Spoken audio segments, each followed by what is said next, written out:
So HMEA and a couple of other organizations, we have something called the Shared Living Connector. And it's like a match.com for people with disabilities. You would enter a city like Worcester into this particular database, and up would pop 10 potential homes and roommates. You'll find out that people like the Red Sox, that they don't like ice cream, that they have children. And it's about those common bonds that people learn to live together. It's about doing the things that everyone else does. It's not just living in the community, it's being part of the community. So people may be connected with a church. People form friendships. People go to the beach. People go on vacation. It's life as we know it. It's life as we all would want it.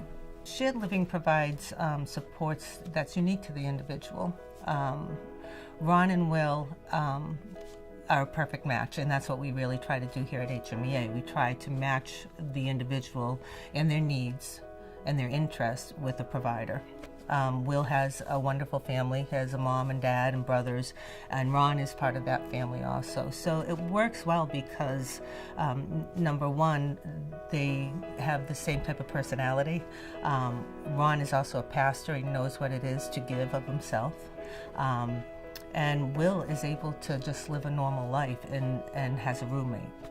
Ron taught me really responsibility and independence.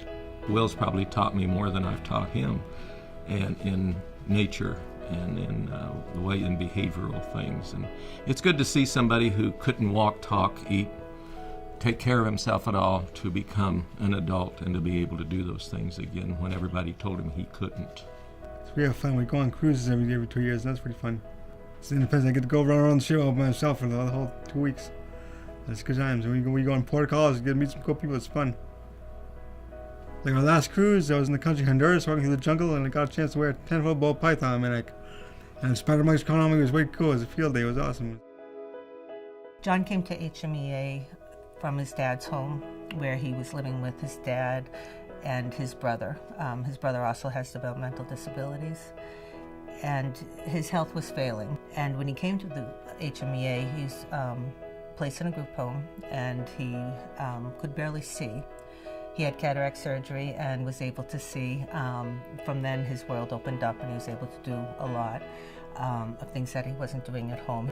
We were able to match John up with a shared living provider that had the same interests that John did, and open up a lot of different opportunities for John.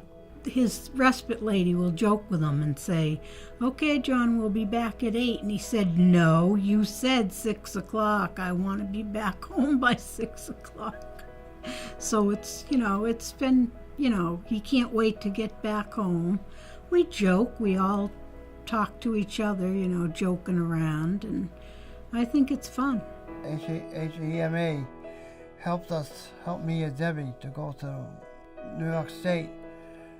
And when we got there, we heard German music. It was a German festival. All kinds German polkas, all kinds of music. But who I wanted to see was Jimmy Sturr. And I did see him. It was my dream to see Jimmy Sturr. It was everything I want. I had my father there. My life was with my father. But now he's gone. I had my parents for a very brief time. My father's gone. My mother's gone. I got my brother, Dave. I got Debbie and Paul. That's and Chris. That's my family now. At least I have a family. That's what I wanted, and I got one.